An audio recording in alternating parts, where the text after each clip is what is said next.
everybody. Welcome to another slightly late episode of We Watch Shudder. My name's JD. Who's here with me? It's Jenna. It's Jenna. It's my fault we're late this week, guys. I, frankly, fell asleep trying to watch the movie the first time. It wasn't the movie's fault. It was my fault. Tried to push myself too far. But we made it happen. I literally, as I often do, just finished watching the movie 10 minutes before we sat down to record this episode. So I may have a lot of discoveries about it on my own just as we talk our way through it. But sMOTHERed is the movie that we're talking about today. You guys probably already knew that from the title of the episode. Wow, I just rambled for a while there. How are you, Jenna?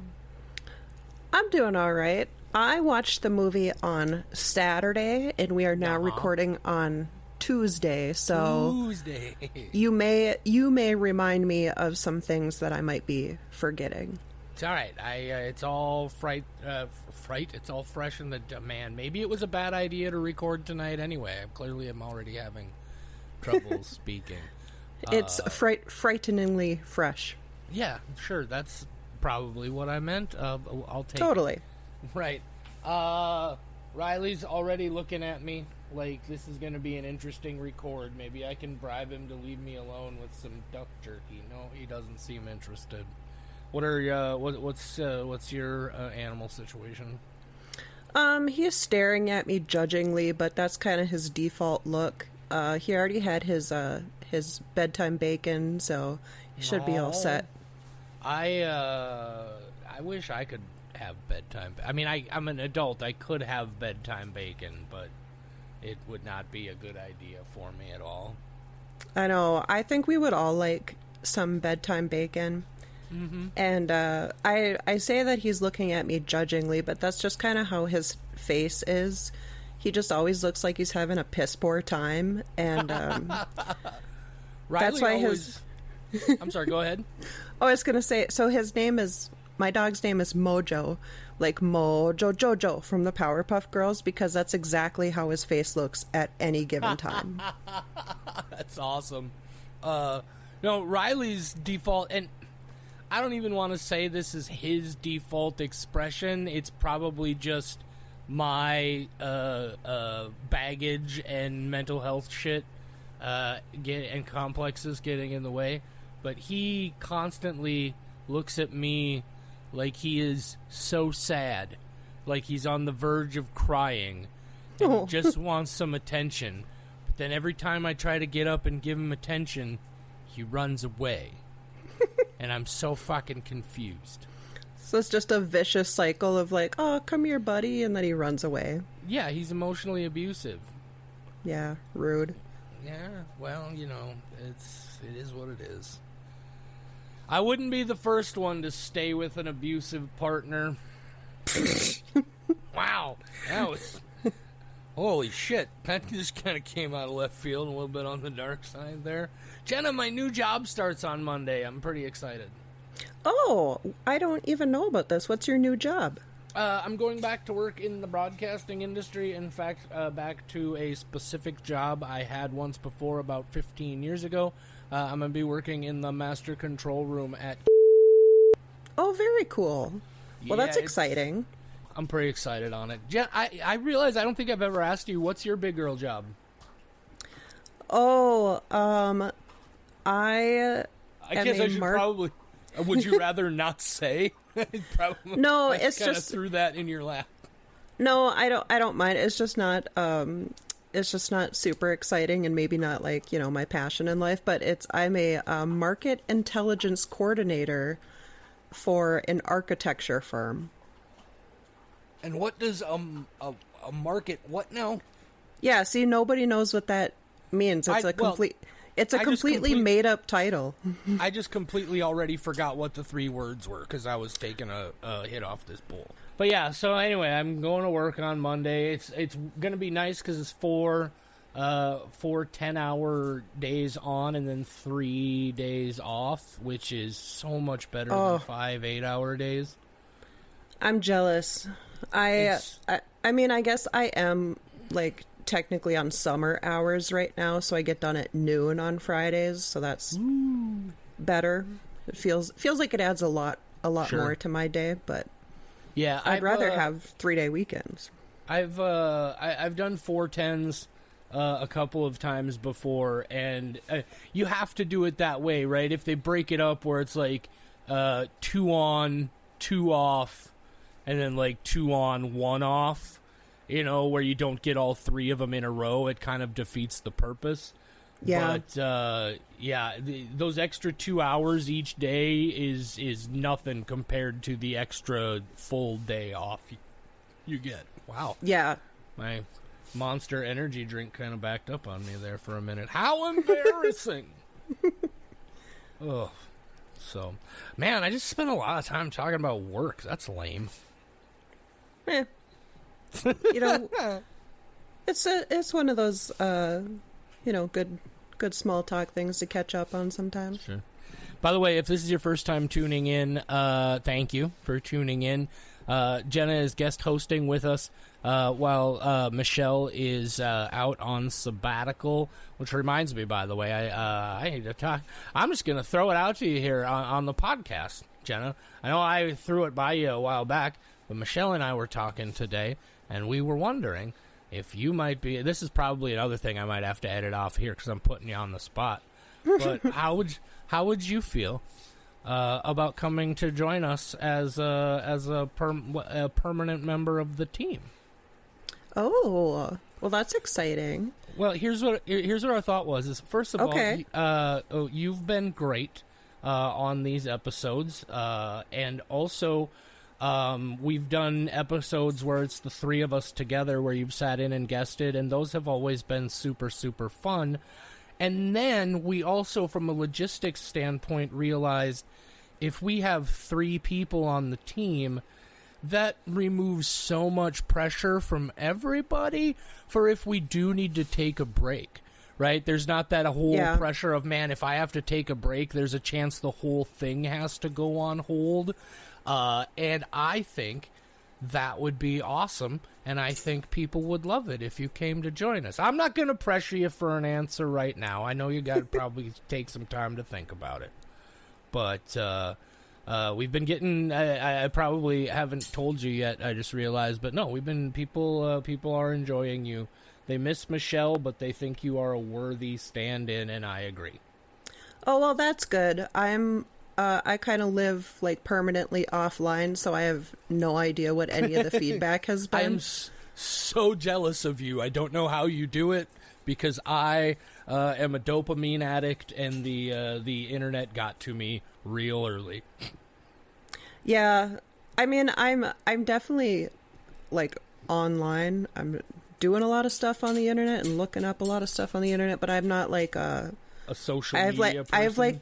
I basically have no social media. So jealous. So I'm like, well, I hope people are enjoying my time here, but if they're not, I'm not going to hear about it probably, so I'll just do my best, and yeah. Well, you're doing great. But we like to ramble about stuff at the beginning of the episodes. I promise we are going to talk about the movie.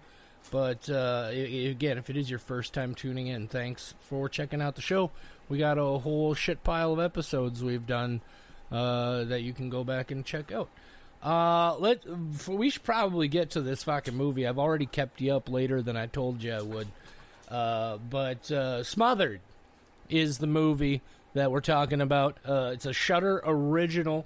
I did not know until I sat down to watch it. It was written by Joko Anwar, who did Satan's Slaves and Satan's Slaves 2 and Impetigore and the Forbidden Door and a couple other things that I'm forgetting right now. Queen of Black. I think he did the Queen of Black Magic remake. Anyway, he just wrote this one, but directed by a guy named Rafki Hidayat and Kevin Raharjo. Their directorial debut. I'm going to assume that much like me, Jenna, you didn't really know anything about this one going in? No, I knew absolutely nothing about this one going in. And likewise, had I known that Joko Anwar was involved, I would have been certainly a little bit more interest piqued. rather than just curious. We talked about Satan's Slaves and Satan's Slaves 2 on a combo episode a while back, and my thoughts, I remember I wasn't especially taken by those movies specifically, but I had a real appreciation for the work and the technique, and so I've always been curious about Joko Anwar. Again, just wrote this one, but definitely has some signs of at least what I've seen from him. But no, I didn't know anything at all. That's kind of the way I like for it to be. How did you feel about having to read a movie? It was a bit of a surprise because I was like, oh, I'm really going to have to lock in for this one, but that's all right. I carved out time for it, so it's, I was prepared to give it my full attention anyways, and I don't mind subtitles for the most part. Right. Yeah, I don't mind. I just have to be prepared for it because, as I've told Michelle several times, one of the biggest things is, and funnily enough, I just finally got the actual diagnosis, but I have visual type ADHD, and so having to dial in and focus on reading subtitles gets to be challenging, and also I have like a hypervigilance thing, and so I get so worried that I might be missing something going on in the image while I'm reading the subtitles, and it's just kind of an anxious experience. So I just have to be prepared for it when I know it's gonna happen, and I didn't know until I started this one up. It's Indonesian, I believe. Yeah. I'm not sure if that's the actual name of the language, but the movie is from Indonesia. Yeah, my not concern, I guess that's not the right word, but anytime that I'm watching a movie with subtitles, I do have like that worry a little bit too that I'm missing something because I'm reading. And not only that, like not specifically just like visually missing something, but also like missing something in the translation. Yeah. Sometimes there's parts that don't translate well, and it's like I need those like physical cues to be like, okay, I'm gonna put this from context clues. I'm guessing it means like kind of this, because not all subtitles do a great job of translating it in a way that makes a lot of sense. Yeah, and I do think there were some moments in this one where it's like, okay, I don't know if it's something about the Indonesian language, but I started to notice when people were talking, a lot of times where somebody in the subtitles would be using I or me to refer to themselves, or to use you to refer to somebody else. Like when the mother is talking about Alif, I could hear in what she was saying phonetically that it sounded like any time she would say like you to refer to him, she would specifically say his name. And I wonder if that's a thing in that language where they don't really have like that I-you sort of thing, and it folds into the language that they use the name, or if it's just something I'm hearing that's not actually there. But it's always interesting to watch a movie that you don't know the language of, and again, like you said, because it really does make you buckle down and pay attention. Yeah, I'm not gonna lie, there have been a few times where I'm like, oh, this sounds like an interesting movie, and I start watching it and realize that it's subtitled, and I'm like, I can't do this right now. Oh yeah, happens to me all the time. I'm like, I'll come back to this, I'll put it on my watch list, but I need a smoother brain experience right now, I guess. Right. So anyway, I'm gonna hit you with the description here from the Shudder website about Smothered, and we'll get you with some spoiler-free thoughts here. It says, by the way, the title is stylized. The word is smothered, but the word mother within smothered is like way bigger, so it's emphasized. It's smothered. I think that's how you would say it. Anyway. sMOTHEred. sMOTHEred. sMOTHEred. Yeah, that's the one. Anyway, after surviving an accident with memory loss, artist Aleph returns home. But when a stranger appears claiming to be his mother, his search for truth uncovers a haunting legacy. Ooh. Smothered. 2025. Hour 38 minutes. A Shudder original. Not exactly a horror movie, more of a horror-adjacent psychological thriller. That's okay, because at least it meant to be, as opposed to that movie we didn't talk about a couple of weeks ago. Jenna, you want to hit us with your spoiler-free thoughts on the psychological thriller sMOTHERed? Yeah, I enjoyed the story of it a lot, and I, was kind of in for the ride of kind of figuring out the mystery along the way, because, we'll get into this a little bit further, but kind of where it starts at the beginning, I'm like, well, they already kind of figured out the mystery, like, where are we going from here? And then it turns out there's way more going on than I thought. He just uncovers more and more crazy stuff. But yeah, I don't know. I thought it was pretty decent. I would give it 3 out of 5. 3 skulls for Jenna on sMOTHERed. I agree, and I would even go a little bit further. I actually had a really interesting experience with this movie, because there was a detail that they hit early on in the movie that I had forgotten. And so once we get to another detail in about 2/3 of the way through the movie, I was confused, because, like, I understood what was happening, and then I was like, but why? And then they come back to it near the very end of the movie, and when they come back to it, I suddenly remembered that they had actually set the whole thing up. And I was just like, oh, this movie is even better than just the simple enjoyment I'm having. This is actually really cleverly written. I really enjoy it. I thought it was really well put together. And I had a really good time with this. I, this year, have decided that I'm only giving whole skull value ratings to movies, no fractional values.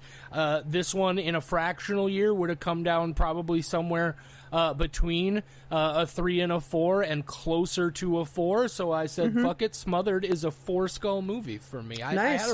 I had a real good time. It's not one that I think anybody needs to run out and see immediately, but especially if you're into, like, a creepy fucking psychological thriller sort of movie, you should at least have it on your watch list for sure. Yeah, it's a fun mystery.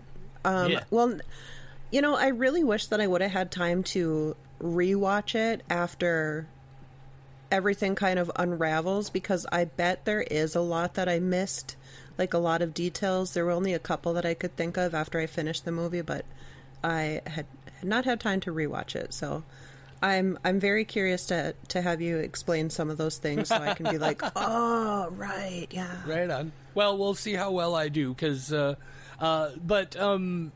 fuck, there was a quick thought I just had, and it completely went out the window. That's all right. We got plenty to talk about as we make our way through the episode. So yeah, 4 skulls for me, 3 skulls for Jenna. That's a 3.5 skull average. This is a really solid movie. That's spoiler-free thoughts. Michelle is way better at navigating these things than I am, but that means it's time for the spoiler section. If you don't want any spoilers, if we've convinced you from the spoiler free to go give this one a watch before we spoil everything, now's where you're going to want to take that break. But we always start out the spoiler section with a plot summary, and I'm going to try extra hard. I always get self-conscious about how rambly my plot summaries get, because Michelle does it so fucking better than me. She's just... the rambly part is kind of the charm of it, I think. Oh, well, thank you. I know there are definitely people who would absolutely disagree, but I mean, I would argue that, Michelle's are kind of rambly too, so there's a common thread. Yeah, but she has an inherent comedy that I feel like I lack. All of my good comedy tends to come with preparation. That's why I did stand up and not improv, I gotta really put some thought into it. Anyway, Smothered is the movie on that, and when the movie starts, there's this fella whose name's Aleph, and he's in the hospital. And we learn that he was in a bad car accident, and he's experienced some memory loss. He was in the hospital for a while. But he's gonna go home, and his wife and his son show up to pick him up, and he remembers who they are. Basically, the way his amnesia is working, his memory loss, is he still remembers pretty much most of his life. It's just a lot of the stuff, around the time of the accident, the stuff that's somewhat recent, that he doesn't really remember. And then we also later learn that there are things about his mother specifically that he doesn't remember, but that seems to be just a coincidental issue that becomes coincidental at the wrong time for this guy. Just two things coming together at the same time to create just a holy fuck experience. So they go home, and while they're going home, they're having a conversation in the car, and it becomes kind of clear to Aleph that his wife Nadine and his child, their son Amir, and it becomes clear to him that, hey, man, things don't seem like they're super comfortable. Like, were we fighting before all of this happened? And eventually, she opens up with him, and she's like, yeah, we were kind of in a rocky place. And as he's learning about himself, and this is the interesting part, is he remembers, like, events of his life, but apparently he doesn't remember what his personality was like, because the accident has, in addition to giving him these memory loss, it's kind of changed his personality. And that's something that you hear with brain injuries at times, is people, introverts will become a more extrovert, or vice versa, or at least it's something that I've heard. I guess I haven't looked into it to know if it's legitimate, but so he's just learning all this stuff, and they're just like, wow, you're a completely different person than you were. And he's like, that's cool. And then he gets an email that's a reminder of a flight coming in, and his mother is on the flight. And this is where he figures out that, wait a minute, I don't really remember a fucking thing about my mother. I don't even really remember what she looks like. And now he's super nervous. But his wife, and this is the thing that I completely forgot, his wife Nadine says, yeah, you told me just a little bit before the accident that she was coming to visit, because she never came to visit before, and I kept nagging you about it, or my family kept making a big deal about it, rather, and so you decided to bring her in. And that's a crucial element that I forgot about almost immediately as it happened. But so she goes to the airport for him, because he's like, I don't remember who she is, and I'm super nervous, because this accident had happened in the interim after he told her that his mom was coming. And so she goes and picks up his mom at the airport, and they come back, and it's this whole tense thing where he's not sure it's actually his mom, and so that's the early sort of thrill, is she his mom? Is she somebody pretending to be his mom? Kind of goes back and forth on these different elements, because he hasn't seen her in like 18 years, right? Like Amir the son has never met her. His wife Nadine has never met her before, so none of them would ever know if it wasn't her, or at least not right away. So she comes in, and there are moments where you think, oh, she's definitely not, and then other times it's like, oh, well, maybe she really is, and back and forth and back and forth. Meanwhile, Nadine tries to come clean with Aleph about what was going on specifically with their relationship before the accident happened, because at one point he goes to brush his teeth, and she's in the shower, and he gets in the shower, and they fuck, and apparently his dick is heavenly. Is what she says at one point, which, okay, fine, good for you. But and so she's like, look, I gotta be honest, because things are much better. Like, they're getting along, and, like, everybody's happy. And she's like, look, you deserve to know what was going on. And he's like, no, it's fine. I don't remember. We don't need to talk about it. Let's just start fresh, blank slate. I don't want to know. And you know immediately that what she was going to say is that I cheated on you, right? Like, we all just know in our guts that's what it was. But so they move on, and then he decides to have this guy Iqbal, who I guess is his lawyer, come over to visit. And she gives that, oh shit, Iqbal's coming to visit kind of look, and now you know immediately that it's like, oh, she fucked his lawyer Iqbal. But Iqbal comes over, and he's like gonna rewrite his will to put his son and his mom in it, or have a will written, because the accident scared him, and he's like, I should have a will. And so Iqbal comes over, and even Iqbal's like, dude, fucking everybody hates you, no, but like, you never went to hang out with anybody, you were a jerk, if I wasn't your lawyer, I wouldn't have anything to do with you, and you're just a completely different guy now. And he's like, oh, that's so weird, and things just keep on going. And we all know everything that's happening here, and it's just like, we're just waiting, we can see the bomb, and we're just waiting for the fuse to hit the bomb. Meanwhile, at one point, this lady, he finds a wallet that has a debit card in it that has somebody else's name, and he asks her what the deal is, and she tells him this whole story about how it belongs to some neighbor lady who told her, like, hey, if you go to meet your son after 18 years and he's a piece of shit, you can use this to buy a ticket to come back. And it's a real good, believable story, and so you're like, oh shit, maybe there's something else going on here. But then, out of nowhere, at one point, she just disappears in the middle of the night. She just gets up and hightails the fuck out of there. There's this cute moment at one point where she keeps telling him to use these things called betel leaves. The betel is some kind of a plant. And he asks her, it's like it's this beautiful, just like perfect motherly moment, right? Where he's like, why is it always betel leaves for everything? And she says, oh, it's the only medicine I know. Right? And I just thought that was such a motherly thing. But anyway, she disappears, and everybody's like, what the fuck is going on? And he's like, that wasn't my mom, man. I'm sure of it. That wasn't my mom. And then he has a dream where he has, like, some of his memories coming back, which is happening on and off throughout. He's having flashes and memories. And he thinks he's figured out who this lady is, so he goes to do some investigating. And ultimately, it turns out she's this broke lady who lives in like the slum area of the town, because this guy is an artist and he's kind of famous and rather successful, I guess.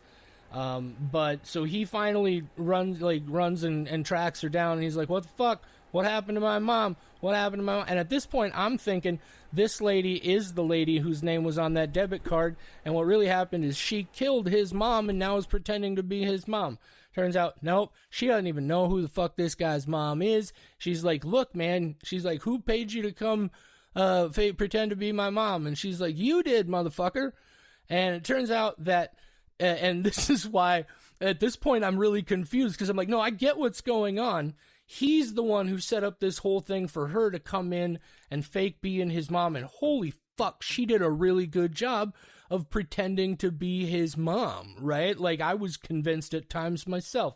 Really great performance by that actress in creating what she was supposed to be doing. Really fucking great. And she's like, I don't fucking know. And at that point, I was like, okay, I get what's happening here, but why? Why did he hire this lady to come pretend to be his mom? Because I'd completely forgotten the part from earlier about why, where his wife was like, yeah, you told me before the accident that she was coming.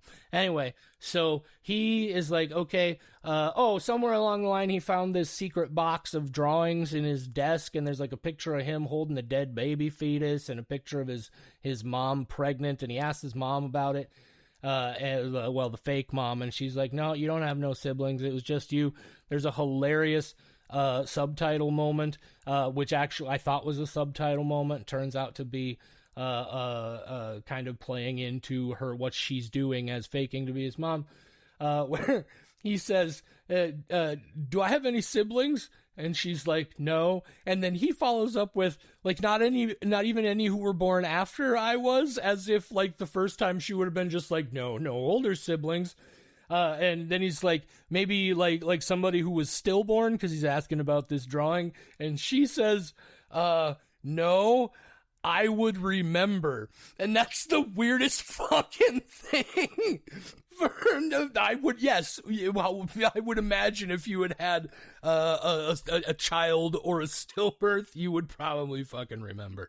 But anyway, long story short, he starts following these hints in his drawings, everything, and he starts recovering more and more memories, and he figures out that his wife was, that Nadine was fucking Iqbal, and that he was threatening to kill her, and while he was threatening to kill her, he confesses that he killed his own mother, and that's why he's blacked out memories of it, because when he was a child, his mother was a prostitute to take care of him and keep their family fed and everything, except in those situations she got taken advantage of by a lot of men, and as a young boy he didn't understand. He thought, he was just always trying to, like, Mom, isn't it enough now, isn't it enough?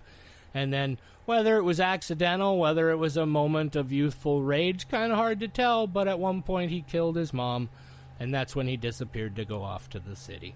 And he finds his mom's corpse, and he finds the corpse of his dead stillborn baby sibling, and it's this whole fucking thing. And then he fast forwards to 12 months later, and he's still with Nadine and Amir, and obviously he has decided that, because she doesn't know that he knows everything at this point, right? Or maybe she does, I don't know.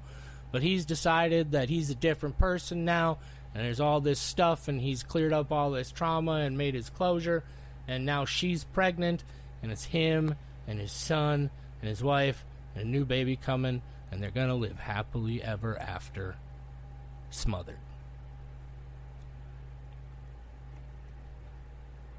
Jenna, are you still there? Yeah, I'm here. I just I just wanted to make sure I didn't interrupt anything. No, I had taken your video screen down while I was doing the plot summary, so I couldn't see you. And I was like, oh shit, did she just drop off at some point? And I've been babbling this whole time. You're like, have I been talking to just a blank screen this entire time? I figured out why it feels like my plot summaries are long and rambly, and it's because I do that stupid thing where I start doing commentary on the movie while I'm going through it.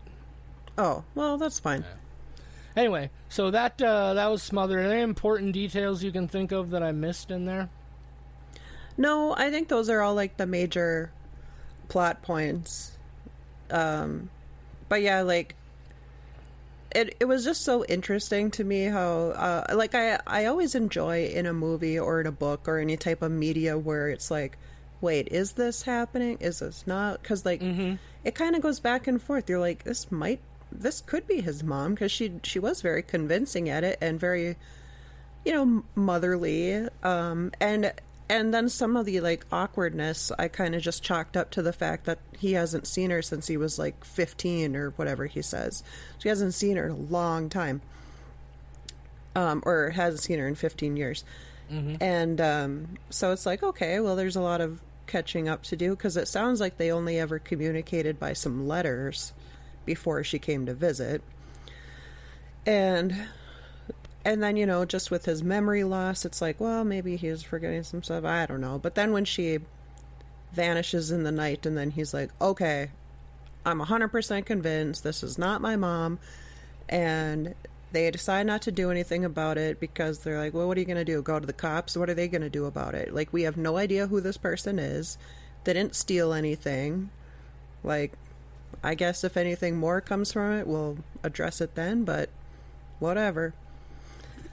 And then as he, tries to solve who this lady was, and, like, finds her and realizes that he hired her to pretend to be his mom, and then his memories start coming back because he's walking through an alley in the rain, and he, like, pictures a car, Nadine's car, or a car he recognizes anyways, and he walks up to it and sees Nadine and Iqbal together, and he kind of starts losing his mind a little bit. Like, he goes into this big spiral of memories coming back, because then he goes back to his, like, childhood home, and then all the memories are coming back, and there's kind of an interesting part too, because kind of leading up to that, he has these kind of visions almost of like a ghost, like a ghostly vision that kind of scares him, and then it turns out that that's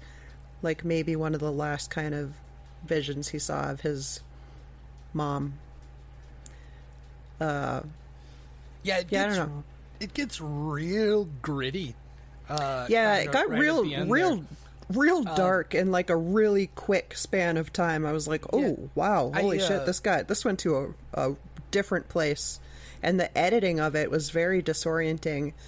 And but they did do kind of a cool thing on the editing to show like a passing of time where she would open the door and let a man in and they would go to the bed, and then the way it would like she'd go back to the door, but you can tell it's like she's wearing something different, so it's like, you know, it's a different day, like it. And they did that a little bit, really and she good just shot, kind of it was a really cool shot. And like she kind of seemed like she was more maybe kind of broken down a little bit, like each time she went back. And and her son is just in the same room. I'm like, ooh.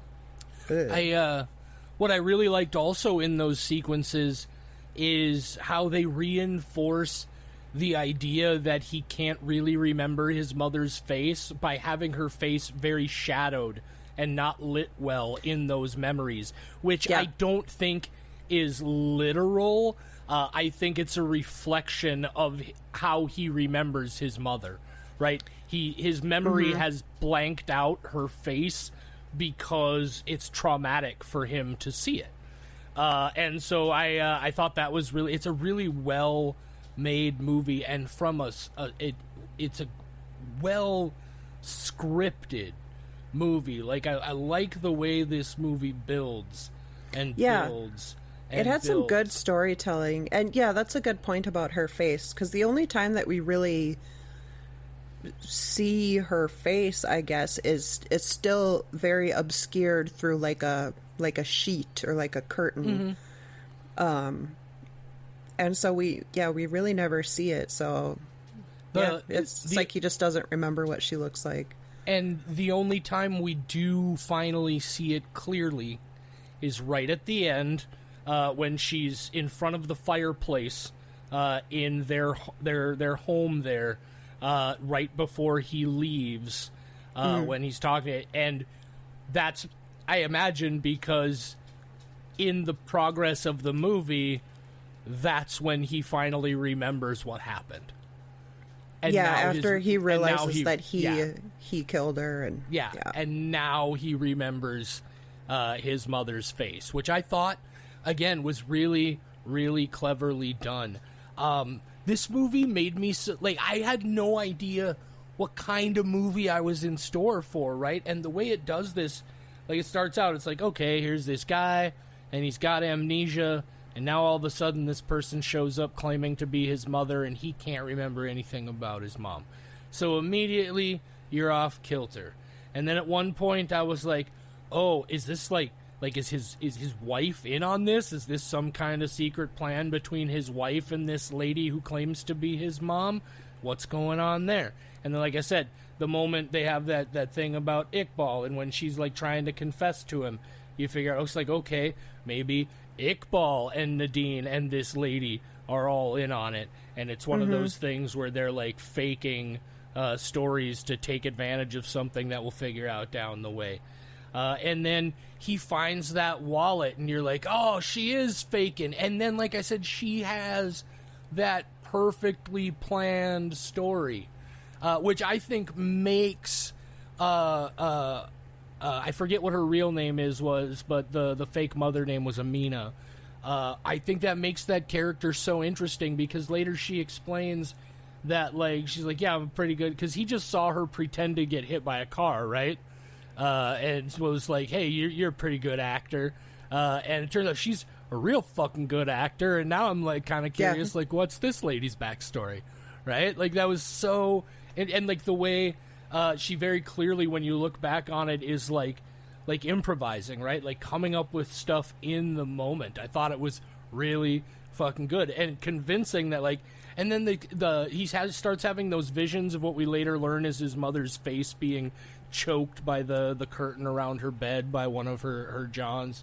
But that starts, and I'm like, wait, are these like some kind of recovered memories from his accident or is this like, are these ghosts Then when his mom, when his fake mom just kind of disappears at one point, I'm like, wait, is she a ghost? Is she not actually even really there? So I went through all of these phases of what the fuck is going on. And then, like I said, we got to that point where she tells him that he hired her, and I had forgotten that whole thing. So I'm like spending the next several minutes trying to be like, okay, but why?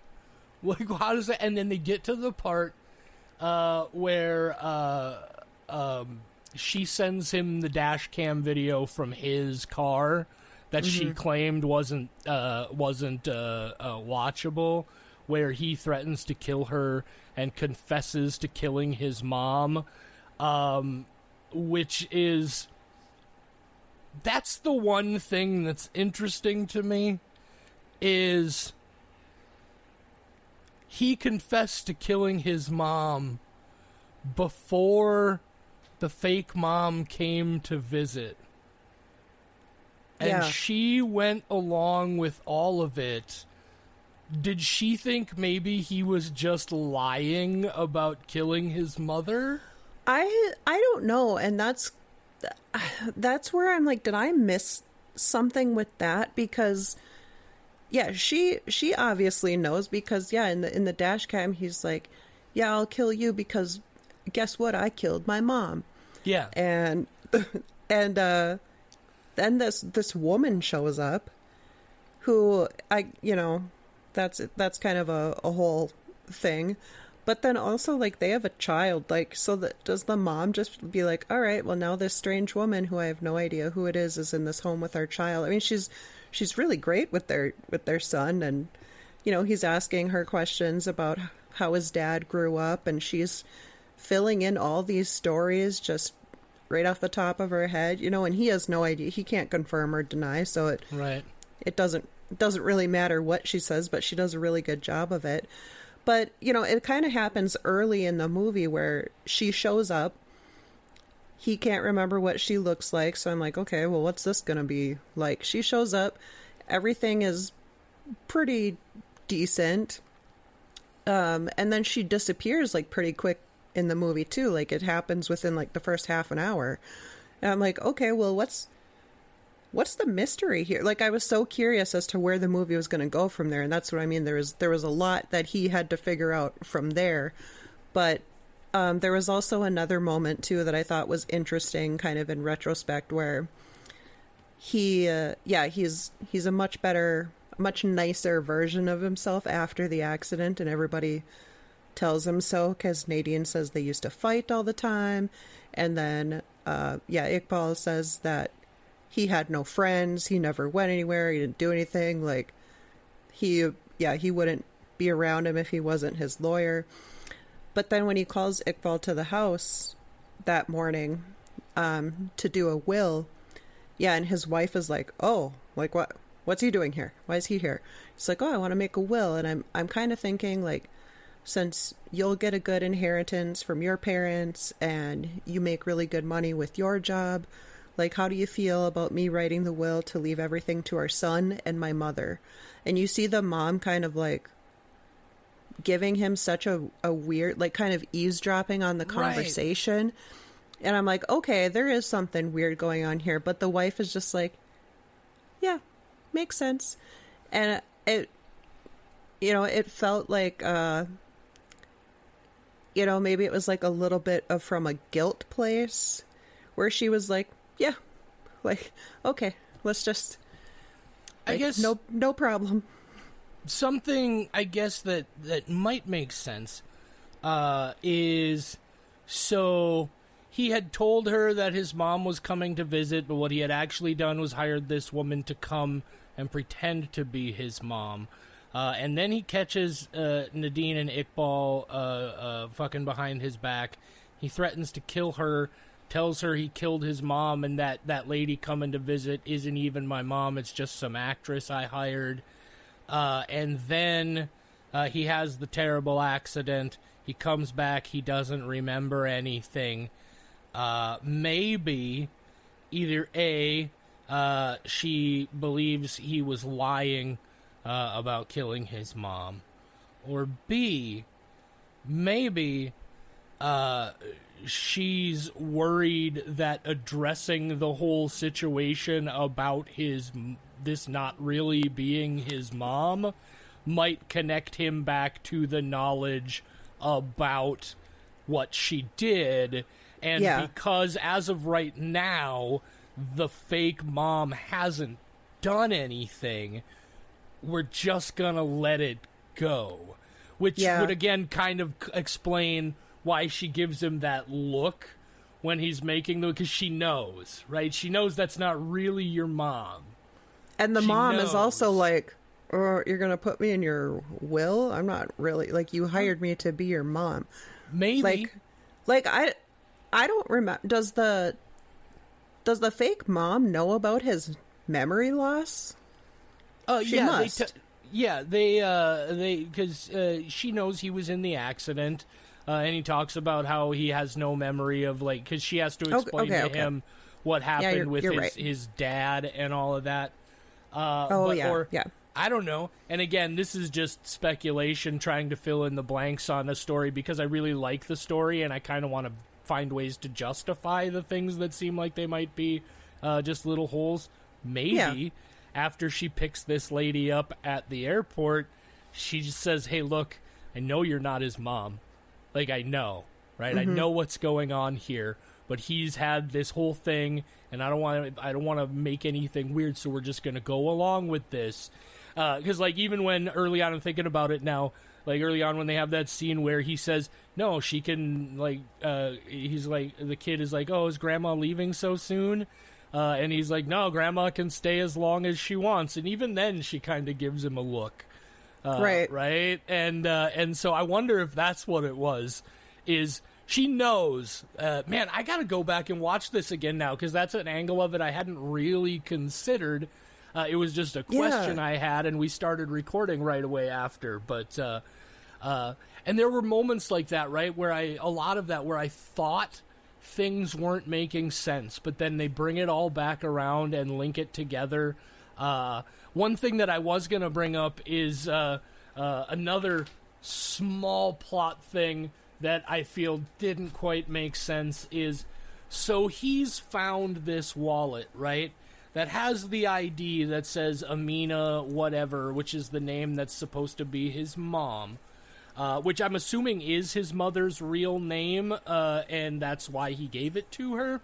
But then he finds that ATM card with somebody else's name on it. When she just disappears and he says, I don't know, I don't believe she was my mom, something weird is going on here. And they're like, well, she didn't steal anything. She didn't, none of this, none of that. What are we going to go to the police with? And I'm like, in my head, I'm like, with the fucking name from the ATM card, you dummy. That's what you're going to go to the police with. So that was another moment where I was like, all right, come on. Yeah, but consider this. So the person that talks him out of going to the police is Iqbal. Oh, shit. Yeah. Don't say no more. Yeah. So now that we've got to talking about it, since his wife Nadine goes to the airport to pick up his mom, and she just has a sign that says... Olive's mom. Yeah, Olive's mom. And then she goes up and she's like, oh, okay, here I go. And so she, like, fake got off a plane. Like, she was just there. She was just told to be at the airport at that time. Mm-hmm. And so since Nadine already knows about his mom, I kind of feel now that, like, she questioned this woman. She's like, okay, well, I guess I'll come clean since you kind of already know about it. Because otherwise I feel like she'd be a lot more weirded out by this person being in her house. So I feel like they had an understanding, and she's like, okay, here's what's going on with his memory, but we're in a good place right now. I don't really want to rock the boat. I don't want to bring anything up. So let's just do this. We'll figure it out. And then she probably tells Iqbal, like, yes, like, hey, we got this weird situation going on, but fortunately for us... playing along! Fortunately for us, he's completely forgotten about our affair. So when he's like, Yeah, I just want to leave all my money to this woman who I think is my mom and our son. And his wife's like, okay. And even Iqbal is like, wait, are you sure? Like, are you sure that's the thing you want to do? Oh, yes. This is one of the things that I love, because I do this quite often with Michelle, too, where we literally sit down to record right after I've finished the movie, because I'm the slowpoke on fucking everything. And this is one of my favorite things, is where I get to make these discoveries in the moment of the discussion, and it makes me want to go back and watch the movie again. Because, because, like I said, you're trying to figure out, how does this make sense? And, frankly, this is, like, they don't tell you any of it, but it's so plausible that I feel like we cracked it, right? Yeah. Like Nadine knows, so she knows, Iqbal knows, and all they're trying to do is not rock the boat of his memory, because as long as he doesn't remember what happens, sooner or later this lady will be gone, and it'll be smooth sailing. Yeah, because, he conveniently forgot about their affair that he caught them in, and he's a much nicer person now, and everyone likes him, and he's a better dad. Because his son's like, yeah, you used to be mean, and now you're great. So he sucked before. Now he's, by all accounts, a much better person. So they're like, you know what? We're just going to let this whole thing play out. But it's almost, because then when he's like, she's gone, and he's in a panic, and even his wife and Iqbal are both like, no, you know what? Nothing stolen, no harm done. Let's just, why even bother the police? They're not going to do anything, blah, blah, blah. So they really talk him out of it. And that really only makes sense, because otherwise you would be like, what the fuck? Who is this person in my house? What is going on? That's crazy. But no, they're like, let's just forget about it. I wonder if a lot of the implication is maybe one of those things that's lost in translation in the subtitles. Like, maybe there are nuances of the language that make the things that they're saying more obviously suspicious, that are not coming across in the subtitles or something. Because, no, just as we sit here and talk it through, I'm like, fuck, this movie is really well written. Like, this is and that, I talk about it all the time, right? Like, I can forgive just about anything if you got a good story, man. And I thought this was just a really well put together movie. Like I said, there's that moment where I'm starting to wonder if it's going to be some kind of ghost story. And then when it does finally kick in, like when it gets gritty, and what I do appreciate that, because, like, if you're going to say this is something that was so terrible that he completely blacked it out of his memory, like, it's got to be bad, right? And they show you enough for you to get that. It's like a Texas Chainsaw Massacre thing, right? They show you enough to get that visceral understanding and that punch in the gut of what it is, without making it what I felt was exploitative in any way. Like, it's severe. It gets real tough there at the end for about 15 minutes or so. And, like, then you got, like, you see the dead fetus, and then the dead fetus's skeleton. You see his mom's skull buried in the ground. You see him stab his mom in the guts. You see that John fucking whack him in the head with that fucking machete, and that's how he got the scar. It wasn't his dad. That all had to be information that he fed the actress lady going in, right? Like, what happened to his head and that, because she explains the scar to him and to Nadine at that one point. Like, he probably fed her that information. Obviously, she can't just know why he has that scar. But no, I just, the way it all builds up and builds and builds, and like I said, it takes a couple, like, I wasn't sure what kind of movie it was gonna be, and then it takes all these turns.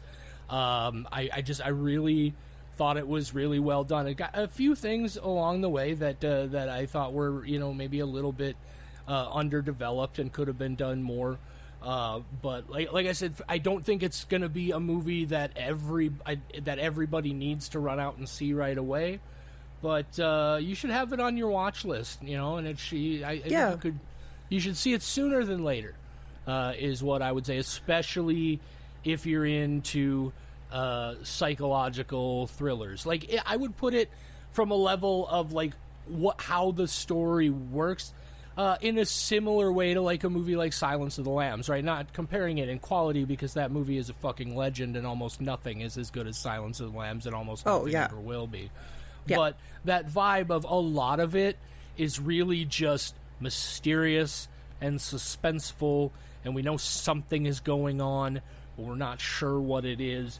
But then there are moments where when it goes, it fucking goes, right? Yeah. And then when all the information starts coming together, when it all dovetails in, yeah, it's like, oh shit. And then I'm like, oh, because then when he finds this woman and is like, hey, like, who are you? Why did you do this? Whatever. And she's like, you paid me to do it, you fucking wacko.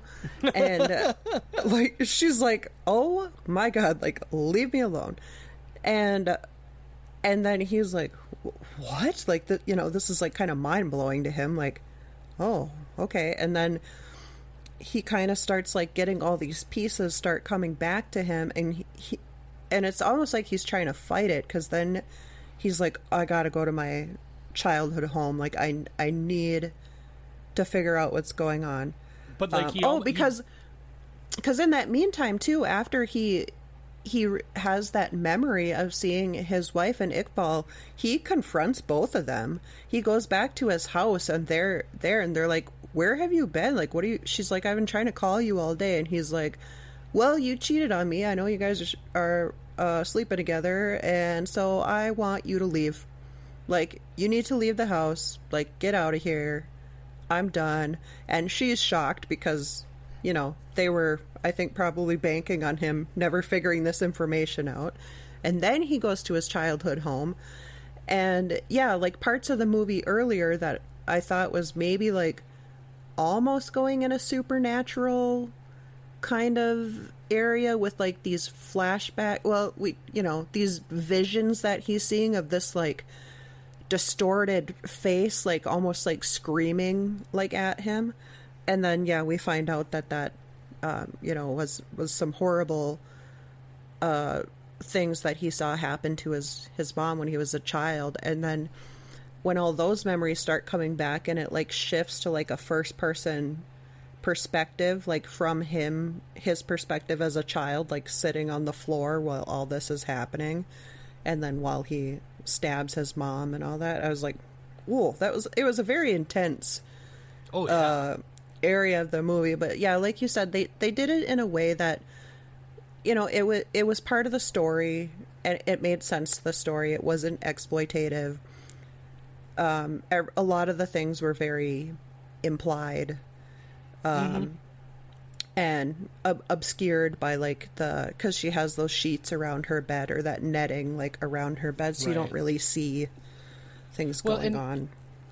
What I find interesting about that is also, I think it's really cleverly done, because it's like, it's severe, right? It's a brutal thing to do to somebody, but it's a weird detail in the sense that a lot of the times when you see something like that, it's somebody with like a heavy plastic bag around their face. And I don't know what it is about it being a curtain, and perhaps even being a sheer curtain is specifically what it is.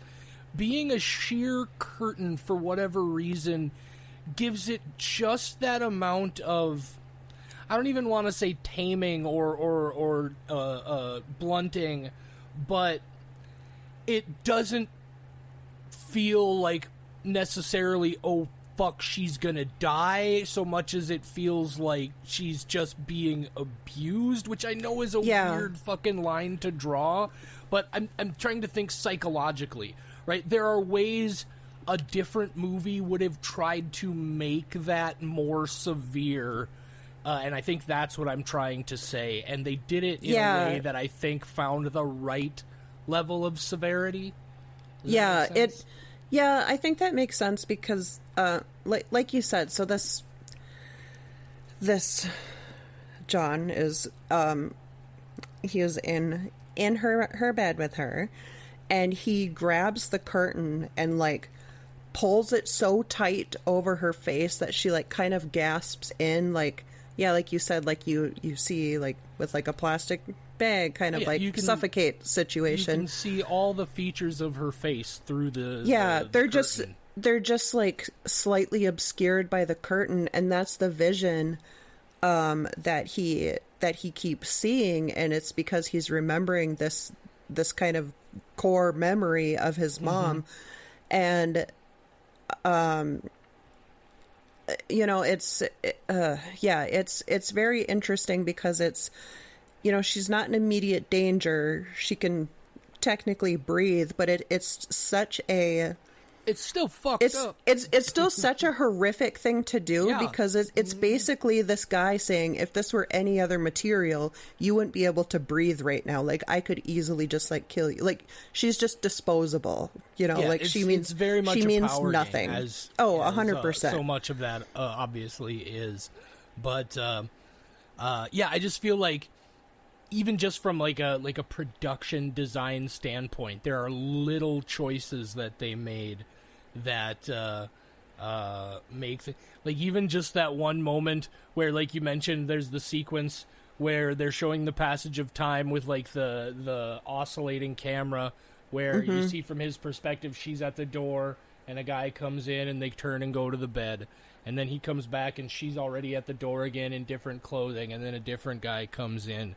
And then there's this moment where she goes to the door and she opens it, and, like, 4 really grimy, sadistic looking motherfuckers come through that door all at once.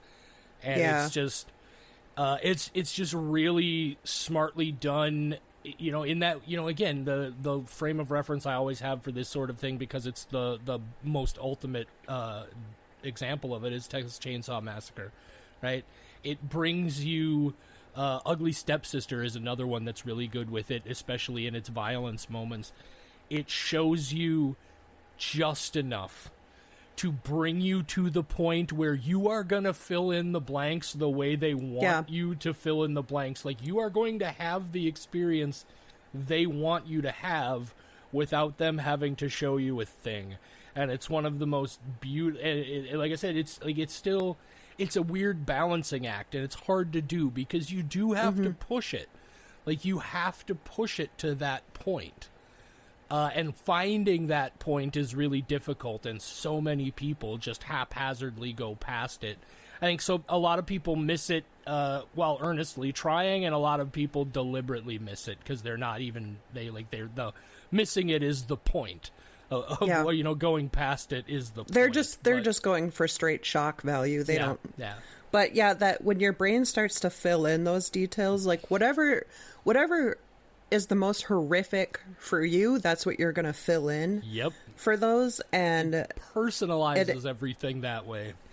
It does, and it makes it so much more horrifying, in my opinion. And it's this movie did a really good job of, like, you kind of piecing together some of these horrific things, like, that he saw as a child, and just this, like, trauma that he went through of just being there the whole time and seeing all these awful things happen to his mom, but also having this, like, I think, you know, kind of hatred for his mom too.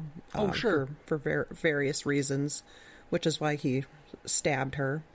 Well, you know, he's a child, right? Yeah. And that's part of why childhood trauma is so difficult, is because it happens at a time where you don't have the capacity to really understand it, right? Like, an 11-year-old kid, no matter how hard they try or how much you believe in their sophistication, is almost certainly never going to understand, son, I'm sorry, we are so destitute, we are so in need of help, in a system, in a world that is so broken, that I have no choice but to do this. This is the only way we survive. Right.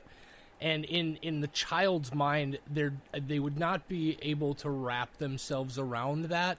And so there will, I think, always be that element of, and it's part of the trauma, is that element of blaming that person because you don't fully understand the scope, you don't have the perspective yet to really understand. There's a lot of shit that my parents did growing up that I did not understand, and I was really 100%. upset about. And looking back on it now, I just I feel like an asshole for some of the ways I reacted to stuff.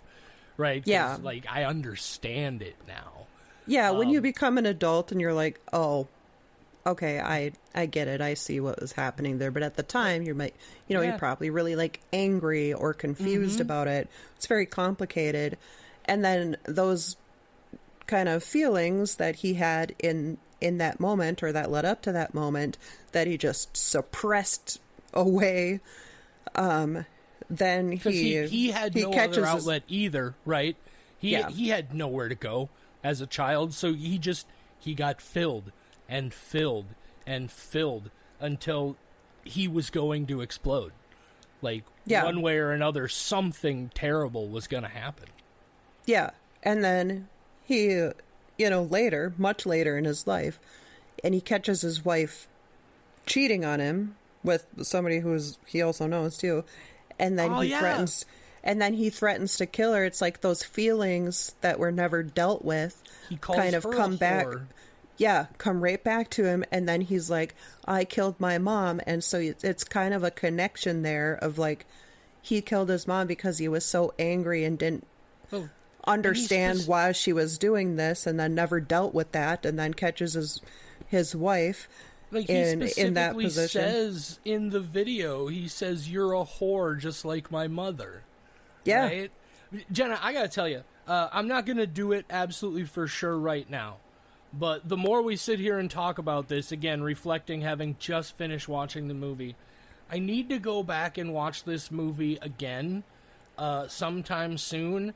And when we come back to talk about the next movie next week,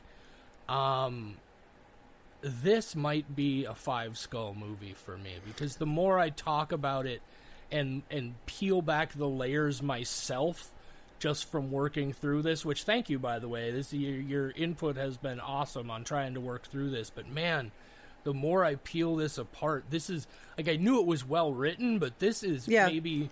and again, this is one of those things where I feel like maybe a part of the nuance and a part of these details was missed because I was busy reading subtitles, right? I didn't have the same focus I normally have, and I think now that I know the overall gist, it's going to be a lot easier to connect. This might be an even better movie than I thought it was on first watch. I got to see it again. Well, I've already talked myself up to a 4 skull. Awesome. So now we're at a solid 4 because we're at a double 4. It's really fun because as we're talking about the mysteries of the movie, and I feel like we've pieced together some more mysteries as we're going. We're like, oh wait, so then this, okay, and so then the ending is he finally dealt with all those feelings and hatred that he was carrying for all this time, that he was so angry of a person. And then now him and his wife and son are great. Another baby on the way. Yeah. They're at that market. It's a very cute little family moment. Yeah, and I like that it ends that way because it's what he's saying is that I am this new person in a lot of ways now from a personality standpoint. I have dealt with all of these things. It sucks that my wife cheated on me, but also I understand now that I was a piece of shit and was being really problematic because I was caught under all this repressed trauma that I hadn't dealt with. Yeah. And so I like that this movie ends not just positively, but very positively, because that's a very real thing, right? It's a very real adult thing that happens a lot, and a lot of people have to reckon with, right? And it's like, because what he did realize coming back and not having that knowledge is he absolutely does love the fuck out of that lady and that kid, right? Yeah. It's just, he was so fucked up for so long that he pushed everybody away and he started to ruin everything. And so I like that this movie has that complete closure and resolution. I really appreciated that.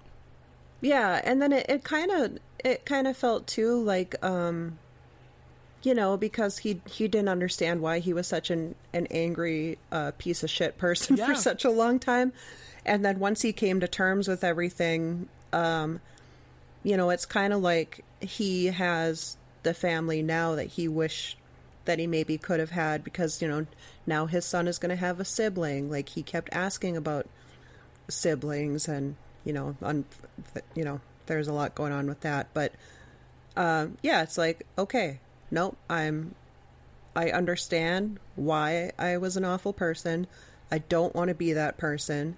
I want to be the best husband and best father, and I want, my family, and we're going to take care of each other, and it's going to be great. Yeah, and another thing that kind of just occurred to me, and I hope...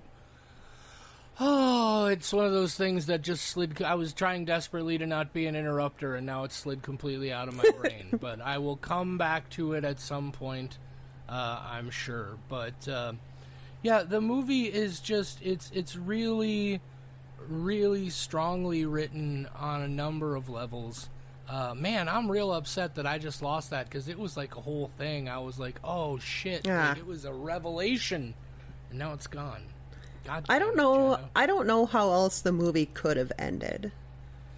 No, I think that was absolutely the right way for it to happen. Fuck, this is really gonna irritate me. What were you talking about right before we finished? We were talking about the ending of the movie, and you said something, and I went like this because I had just what I felt was just like a mind-blowing revelation. Oh, was it like... And then it just was it when I was talking about, like, he has the family structure now that he maybe wished he would have had when he was a kid? Okay. It's a hopeless case. I'll figure it out probably as soon as we stop recording, but... Well, yeah. No, really solid film. I think, I need to see this one. I'm for sure 100% going to watch this again. I may get done with this episode and just sit down and watch it again right away here. I got fuck all else going on tonight, and I drank too much Monster Energy. But well, there you go. I for sure am going to see this once more before we do next week's episode, because this might be even better than I thought it was before I started talking through it. I definitely want to watch it again, knowing the plot twists in it, and also kind of like some of the stuff that we've discussed in this episode, and kind of putting those pieces in there and being like, oh, okay, yeah, this now I can really appreciate, which normally I do when anytime I watch a movie that has like a major twist in it, like a big revelation towards the end, that would affect like reactions or dialogue, like earlier, not foreshadowing, but like something that a character already knows or something like that, and then we go back and it's like, okay, that has a whole different context to it now, like knowing what happens in this movie. But yeah, I definitely want to watch this one again too, and put all those pieces in there and just really fully appreciate it. Here's what I love about moments like this is if I'm able to, and I let my co-host take it away for just a little while, I will often come back to the thought, and I did. What do we got? At one point, like even in this episode earlier on, I was talking about how it's this interesting coincidence of these two things just dovetailing, and I was thinking about his dealing with his memory loss after the accident, sort of crossing wires with his long-term memory repression about his mother, and it's just but then it's like, oh fuck, no, the whole reason that he starts having these issues about his mom in his memory as well is because he had just confessed to his wife that he murdered his mother right before the accident. He doesn't just happen to be remembering the same thing. It's not like the accident jarred up these other things at the same time that it made other stuff disappear. Like, for me, it just felt like these are two things that were just happening simultaneously because of the accident. And now I'm even seeing no, even that like that, because that ties in, that was the whole reason he was bringing her, was to fake that his now I kind of get the impression that he's been haunted by that image his entire life. Maybe not understand, because when he starts seeing it, when we see it, he's terrified. He has no idea what this is because he doesn't remember. And but he... No, he would have remembered before the accident, though, and just kept it then this tucked away somewhere. Maybe consider this, and you know what? I do this often. I'm not even going to wait. I'm calling this a 5 because this is another thing. Consider this. He was haunted by those images his entire life, and he has just opened himself up and admitted it for the first time since he did it, because he's furious with his wife because he caught her cheating, and he's going to kill her just like he killed his mom because they're both whores. Maybe he has been haunted, and the accident took that memory away too. Yeah. And maybe so he's known this whole time that he killed his mom, but then after the accident, because he's tried so desperately to keep this locked away somewhere, and now he's finally let it go, now his brain is protecting itself and is blanking it out. Yeah. So then it's he has to realize it all over again. But no, here's why why that made me say immediately is I don't even know if that's for sure what was going on.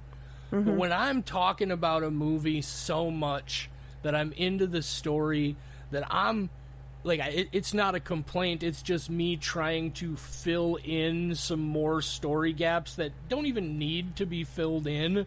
And not only am I trying to fill them in, but I'm actively trying to fill them in ways that make everything connect better. This is a movie, I am on Team Smothered. Yeah, I'm convinced after starting at a 4 that this is a 5 for me. God damn, this is such a well-written movie. It is, and the more we get into it, I'm no, they purposely put that in there. And you know, I like that there are these moments too that are just vague enough to discuss it this much. That's obviously good storytelling. If we're still wait, what if? Okay, but then this we're piecing together the mystery also. That's fun. That's a fun movie, and that's a good story. This is a good example of something that we were just talking about recently, and I'm not going to mention the specific movies because I don't want to, bring any even mild spoilers to folks. But we're talking about mysteries in movies, right? And questions that are answered and questions that aren't answered. And what I finally, I think, sorted out about me is these are the kind of mysteries that I don't mind. And the reason I don't mind these mysteries is because they're not mysteries that were really crucial to the way the plot was presented, right? Sure. Did he remember before the accident? Did he not remember before the accident? That's not a question that ever comes up for any of the characters or something that's asked about. All we know is he has memory loss, and part of that memory loss is his mom. It doesn't matter, right? And it's because it's not a question that was asked by the story of the movie. My problem comes in, and this is just my issue. I'm not saying that this makes anything a bad or a good story. This is just what I personally want in a story. My issue comes in when the plot of the movie asks questions, when characters in the movie ask questions about the mystery and we don't get that resolution. When it feels like the mystery is crucial to the plot and they are questions that are asked by... When I feel they are questions that are asked by the movie, if I don't get that resolution, it's a problem for me. Yeah, and this is a great example of that first one, is what I was trying to say. Yeah. No, I love these little these types of mysteries also, where it's like you can piece it together if you want. It doesn't necessarily change anything in the story, but it you know, can add to it in these little ways. And it's kind of fun too to be like, wait, did this mean this? Or like, you know, was he aware of some of these things? It doesn't necessarily change the story, but it's kind of fun to discuss and kind of, you know, debate a little bit. It indicates that we were invested in the story. Really? Oh yeah, I was super invested in this story. For sure. And then so going back to, I know what movie you're talking about. Of course. And the I'm really picky about that second category. Sometimes I want things fully explained, and sometimes it's less important to me and I like the mystery of it. And in the particular movie that we're not naming, but we both know what movie we're talking about, I have come to the conclusion that I like that it wasn't explained, because I do know the explanation of it just from like reading and doing some other research and stuff, and I don't really think that would have changed much in the story anyways. But I think it's also one that I need to see again before I make any ultimate takes on it. But sure, I don't want to say too much more about that because people are going to figure it out. Some people already know what we're talking about, but it's yeah, and I'm sure we'll talk about it at some point anyways. Oh, but, I'm sure. Yeah, this was a really great story, and yeah, and we have now been talking about the movie almost as long as the movie, and that's I love that. It's like I said, I love these specific kinds of episodes where I go in and by just talking through it, I start to dissect and realize, like, really, this has happened several times where by the time I was done, I was like, you know, this movie is even better than I thought it was. Shout out to Smothered. Yeah, Smothered. Also, another perspective that we haven't really talked about in this episode is the perspective of Nadine, his wife. Yeah. Like, think about this. You've been married to this guy. You have a child together. He's, by all recollections, or by all storytelling from everybody else, not great. You guys have been fighting. He tells you that he catches you having an affair with his lawyer. He tells you he's going to kill you, and then confesses to killing his mom, and then immediately gets in a terrible accident. You have to go pick him up from the hospital. He doesn't remember anything. She's probably like, oh, okay, well, that's convenient for me, because now I don't have to deal with that anymore. But then also, being like, wait, my husband killed his mom? What the fuck? And then having to pretend that everything's fine, and then this strange woman shows up to your house that you have to pretend is his mom, even though you know that he killed her when he was a child. Like, that's a lot to go through. I want to see a companion piece to this movie that tells the other side of the story. Like, that lady, when this dude shows up and tells her he needs her to pretend to be his mom, and then we follow Nadine after the accident, and then the scenes where she gets together with Iqbal and tells him what's going on.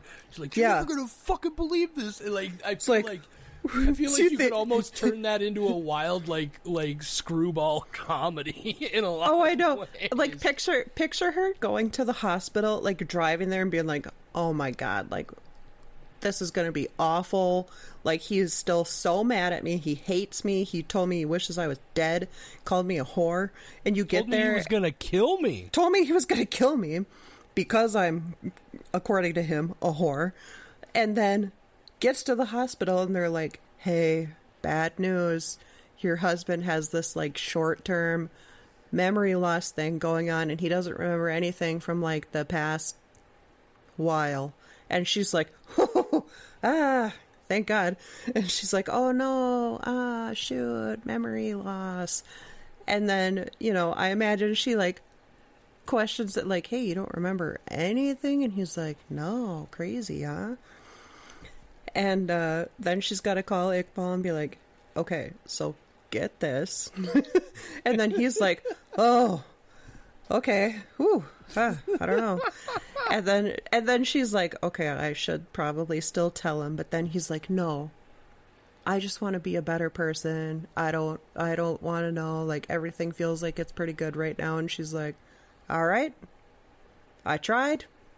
He doesn't want to hear it. I guess we're just moving forward. Then he remembers. Then he tells you that he remembers, wants you out of the house, hates you all over again. Then he goes to his childhood home, goes through this whole revelation thing. We don't see this moment, but I imagine he comes back to his house and is like, hey, I've changed my mind. I love you. Let's just move past all this. Let's have a baby. And she's like, Nadine's on a roller coaster of her own. Meanwhile, there's also a spin-off or section where we get the backstory of the lady pretending to be his mom, and like she is such an incredible actress because like she's older now, but in her youth she used to be like a incredibly successful con artist, and she's just like really good at acting. Or I don't know, maybe she was a lady who had dreams of being an actress and then fell on hard times and ended up having to be a crook. Who knows? But it could also be fun screwball stuff. Yeah. Yeah, I would love that companion movie.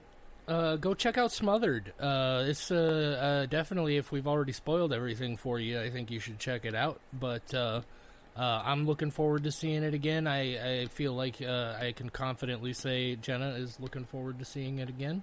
Yeah, for sure. Next week on the show, the movie on the schedule is The Ice Tower. I can tell you already right away, guys, that this is also not a horror film, definitely horror adjacent. It's what I would describe as kind of a dark and somewhat creepy take on a fairy tale, but also with some very modern, sort of dark, more traditionally horrific things going on. It's very much a moody thing. This is a movie that we were going to bring to theaters here in town back before things got real bad with Mom at the end of the year. I got a chance to see it back then. It's definitely one that I will tell you right away. It's not going to be for everybody, but I'm looking forward to get a chance to talk about it. So, the Ice Tower. Have you seen this already? Yeah. Oh, okay. Yeah, do you have a description, a spoiler-free description, so that we can read that? So if other people want to check it out, they kind of know what they're going into. Yeah, they actually have one on Shudder here. Shudder started putting up like upcoming movies, so you can add them to their list. I like that it has the little countdown too. That's fun. And this is a good one. Oh, this is actually already out. That's weird. Oh, it was supposed to be coming. I bet it dropped on the first of the month. Anyway, it doesn't matter.